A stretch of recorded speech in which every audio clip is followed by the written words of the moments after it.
Hello and welcome back to the channel. This weekend we had the two All-Ireland Senior Football semi-finals in Croke Park, with Louth taking on Mayo on Saturday evening, and then of course on Sunday we had Kerry against Dublin. So let's get straight into it.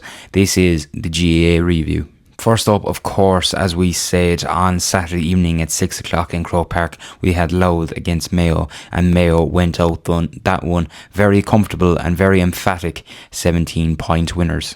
Mayo were just too strong in the end for Louth. They stayed in it for a good while, with Craig Lennon going off just before the half-hour mark. Really, we started to then see a real shift in the game as Mayo really ploughed on then after that.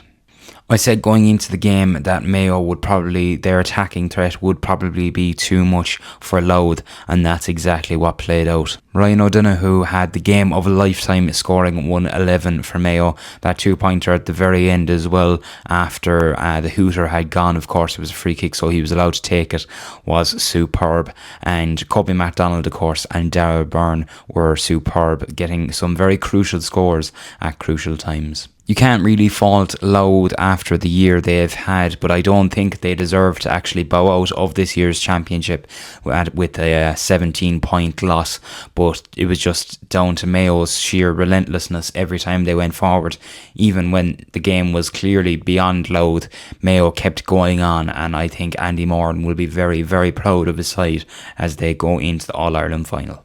It is the first All-Ireland final that Mayo will contest in since 2021, where they lost to Tyrone. They've had so many years of hurt, a bit like the English soccer team. People won't be too happy with me making that comparison, but they will hope that, and I kind of said it in the preview, that it would just be a pure kind of Mayo thing to happen, that they this kind of new group of players go on to do what such great teams they had in the past, with the likes of Cillian O'Connor and Aidan O'Shea and Lee Keegan couldn't do, and of course Andy Moran himself. So you never know, anything can happen in the final, but fair play to Mayo. Then the second semi-final, of course, was between Dublin and Kerry at 4 o'clock on Sunday. In what was a brilliant game of football, Kerry won by 4, but it was slightly overshadowed by some kind of big calls in the game. I think a few of them, to be fair, are a bit over the top in terms of the widespread talk about it after the game, and I'll go through each of them, of course. Look, the penalty first and foremost on Joe O'Connor. I think if Beirne does it on the halfway line, I think it'd be free into Kerry, and I don't think there'd be too many kind of people giving out about it too much. Look, by the letter of the law, it probably is a penalty. It is a foul, in my opinion. As I said, I think if it happens on the halfway line, I do think that it would be given as a free, and I don't really see any difference in this case. I suppose the goal that wasn't, the one that everybody thought went over the line.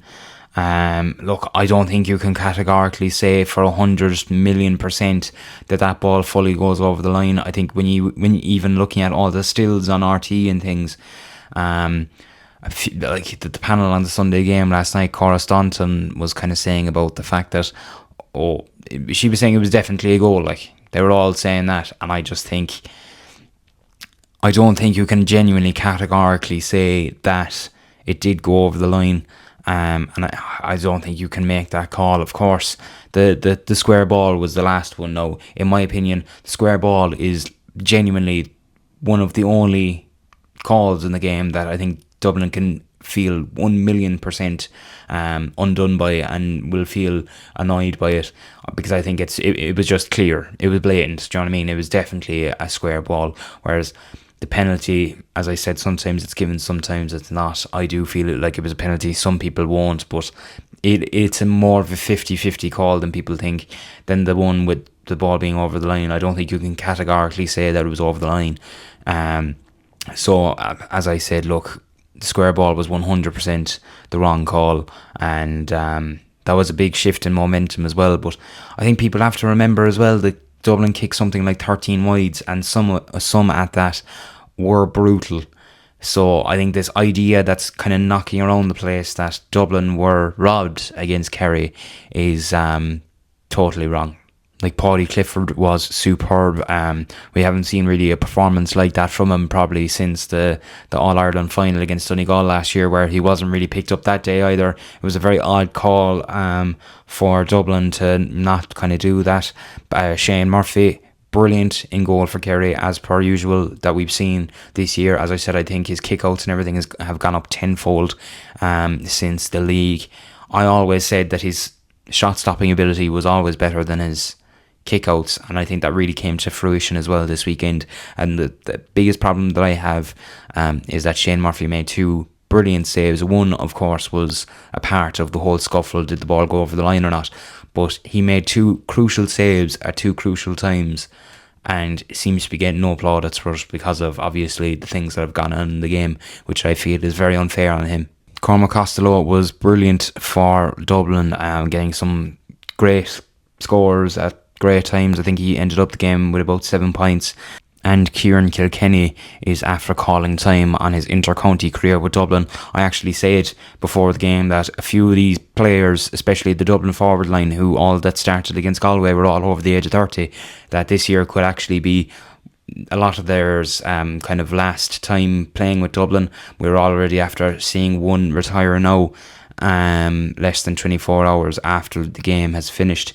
So look, he's had an unbelievable career for Dublin. I think 8 All-Irelands and a crazy amount of Leinster titles as well. I think it was maybe 12, might have been more, but no, a superb player and deserves everything good in his career. He's really actually been a star for Dublin, especially in the last few years. I suppose the years that kind of the likes of Dean Rock and Brian Fenton have gone, he's really been a world-class leader for the Dubs.